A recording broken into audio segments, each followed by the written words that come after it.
Good afternoon, everyone. First of all, thank you for attending this webinar. Today, I will be talking about digital transformation, more specifically about the characteristics of firms that are implementing digital transformation initiatives and are having improved performance outcomes.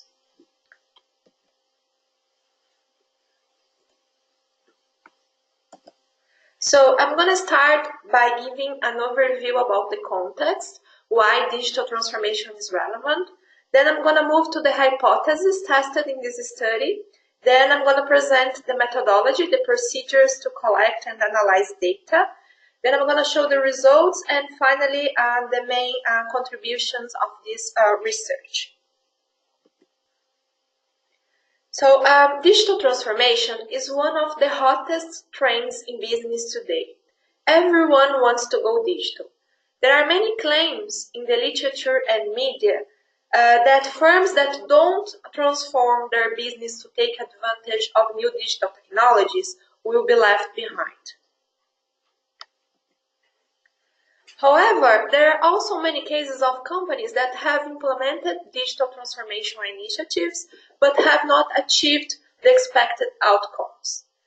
According to Forbes Magazine, just 1 in 8 digital transformation initiatives succeeds and more than 50% fail completely. The question is, why have some companies not achieved the expected outcomes? We searched for answers in the academic literature, and we found that there is a limited number of studies on digital transformation.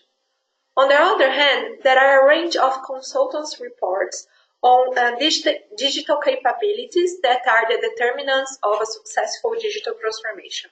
The problem is that these studies are in general based on self-evaluation of companies' level of digital maturity, and therefore they may be biased. Actually, there are many calls for more research on digital transformation in aspects such as how organizations manage their digital transformation, what are the aspects involved in a digital transformation, what are the practices, strategic actions for implementing a digital transformation, and so on. So, aiming to contribute to research on digital transformation, this study explores firms' characteristics and aspects of their digital transformation initiatives that are related to a positive performance. Aiming to formulate some hypotheses on the differentiators of a successful digital transformation, we looked at literature on organizational change and also existing studies, empirical studies on digital maturity. And we found 4 important dimensions discussed in these studies as relevant to a successful digital transformation. We then formulated some hypotheses related to these dimensions, and these dimensions are having a clear and coherent strategy, changing the management mindset, and a culture and structure change. To formulate our hypothesis, we adopt some assumptions. The first one is that digital maturity is about organizational adaptation to compete in an increasingly digital environment. And this goes far beyond just implementing new digital technologies, which means that digital maturing companies are not those that are using more digital technologies, but those that are changing their business and their process to take advantage and incorporate these technologies in the business. The second assumption is that digitally mature organizations perform better than less mature ones. And our goal is to identify if some characteristics exist in these firms that are considered as digitally maturing organizations and that are performing better than those ones that are considered less mature ones. So moving to the hypothesis tested in this study, it started with the strategy dimension. It has been pointed out in the literature that strategy is a great predictor of digital transformation success. And organizations where digital technologies have transformed process, business models, and talent engagement have a clear and a coherent digital transformation strategy. Thus, our first hypothesis is that digitally maturing companies have a more integrated digital strategy than less mature ones. In addition, it has been recognized that digitally maturing companies have a greater digital intensity, which means that these companies invest more in technology-enabled initiatives. This intensity actually reflects the approach in the capability to exploit and explore new digital technologies. So our second hypothesis is that digitally maturing companies take more domain initiative, which means that they have a greater digital intensity than less mature companies. Regarding the managerial dimension, many studies have acknowledged the role of leadership in promoting digital transformation, and that a management mindset change is required to implement a digital transformation. Also, according to the organizational change literature, the combined capacity of members from the top management team as well as top management team members' background influence firm performance. So our hypothesis is that in digitally maturing companies, there is a higher proportion of top management team members with a background in digital technology and innovation. Regarding the structural dimension, many studies have pointed out that distributed leadership is required to increase the organization's ability to engage in a digital business. So our hypothesis is that digitally maturing companies have a more decentralized management structure than less mature companies. Also, as part of the structural change, maturing companies build the skills needed to realize the strategy, and they don't tolerate skills gaps. So our hypothesis is that digitally maturing companies invest more in skill set building than less mature companies. Regarding the cultural dimension, taking risks is a cultural norm in digitally mature organizations because it supports learning which is effective in achieving innovation. So our hypothesis is that digitally maturing companies have a stronger risk-taking culture than less digital mature ones. So after establishing the hypothesis, we select the companies that are part of our sample, and we identified pairs of companies to compare these pairs. And these pairs are companies that are implementing digital transformation initiatives and having improved performance, and companies that are implementing digital transformation initiatives but have not achieved the expected outcomes. And then after selecting the pairs, we select the measures for each of the constructs that I presented for each hypothesis, and then we conduct a statistical analysis using a paired t-tests. So we started by identifying the companies, and we identified large companies that were implementing digital transformation initiatives using the computed database. We focus on large companies because digital transformation at large and old companies is still very slow. Then we conduct a content analysis of the 10K filings for all companies over a period of 10 years to identify those that were implementing digital initiatives. We conduct a search for keywords related to digital in these filings. And initially, we identified 5,224 companies, and then after conducting the content analysis, we selected 1,652 two companies that mention about digital initiatives in their filings in various ways and with various frequencies over the years. We then searched for performance information for these companies in the computed database, and we found information for considering all years for 1,096 companies. Then we selected 521 firms for which there were at least 10 mentions on digital transformation or digital initiatives in the filings over the 10-year period, because this was a clear indication that the firm was implementing a digital initiative. To identify the matched pairs, we analyzed the growth of the market value of the firms over the 10 years period using information taken from the computed database. We used a market-based performance measure because it has been acknowledged in the literature that value-based performance measures are more appropriate than accounting-based measures. The indicator that we used was the 10-year average growth in the market value, which is the slope of the linear regression of the market value in the period.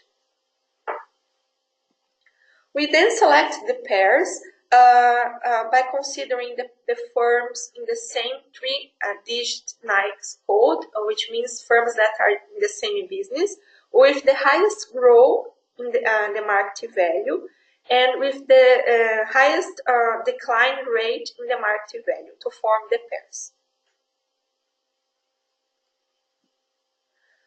This process resulted in 129 pairs of companies from 15 sectors and 34 subsectors, 34 different industries.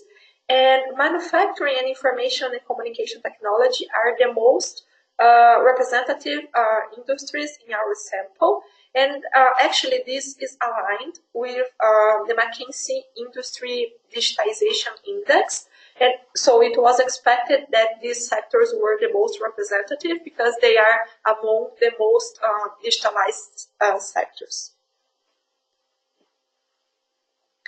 Moving to the measures, we, for the first hypothesis, and the first measure is the level of integration of the digital strategy, we conduct a content analysis of part 1 of the 10K filings, which describes the business of the firm and the strategy, and we assessed whether digital initiatives were explicitly described as part of the company strategy over the years, and how many mentions such initiatives received in the filings.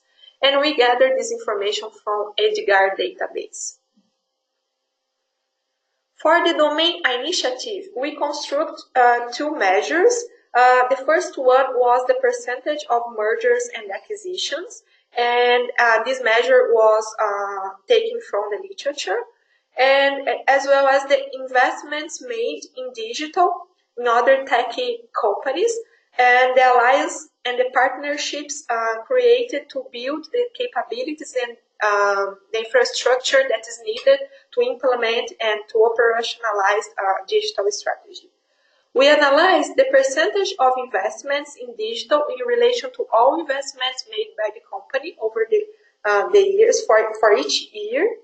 And we gathered this information from the Crunchbase database. And we classified the mergers and acquisitions and investments considering the classification provided by the database.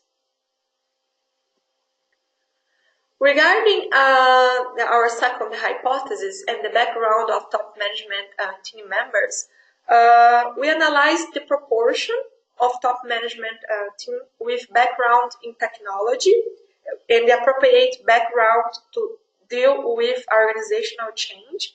And we conducted a content analysis of executives' biographies to identify the members with backgrounds in digital, technology, and innovation. Information about the top management team members' background was gathered from Mergent Online database. Regarding the structural change, we measure the level of centralization of top management structure via tighter supervision of the decision-making process by analyzing the number of top management team members reporting directly to the CEO. And we gather this information from Mergent online database.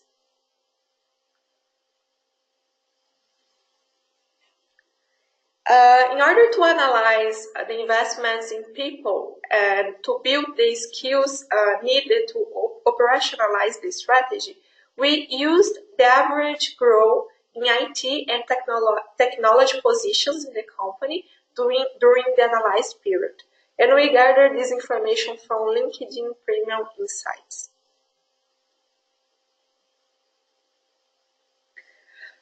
Regarding our hypothesis related to cultural change, if the organization provides an environment that encourages experimentation and acceptance of failure, the likelihood of an employee starting a new business may increase, according to the literature. So we used as a proxy for this, for measuring the level of risk-taking inside the company, the number of organizations founded by ex-employees of the respective firm during the analyzed period.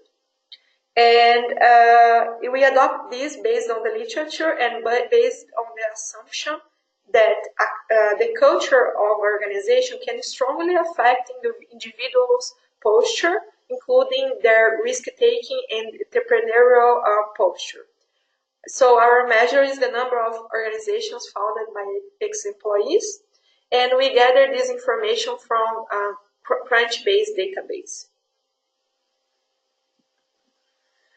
Moving to our results, our tests support our first hypothesis regarding the integration of the digital strategy in the business strategy, and this was expected because digital maturing companies, they tend to use new digital technologies to achieve strategic ends. On the other hand, less mature companies, they tend to implement digital initiatives and use new digital technologies to support certain business objectives or as part of the IT operational strategy. But these initiatives are not integrated to the core business of the company. Regarding the digital intensity, the domain initiative, the results support the hypothesis and demonstrate that digitally maturing companies make more investments focused on building the capabilities that are needed to operationalize the strategy. Less mature companies, on the other hand, they seem to invest less in other digital firms, perhaps because the digital strategy is not integrated into the business strategy. And then these digital initiatives tend to be more focused on solving specific business issues. However, the results don't show differences between digitally maturing companies and less mature companies in terms of the proportion of acquisitions made related to digitalization as compared to the total acquisitions made by the firm. And this should be explored in a future study. Our results also didn't show differences in the proportion of top management team members with background in technology. And this suggests that although it's important having people with background in technology and innovation, perhaps what's more important is the way that these executives orchestrate the digital transformation internally and how they perform different roles in the digital transformation process, such as how they perform entrepreneurial role, a digital evangelist role, a coordinator role. In this may be what makes a difference.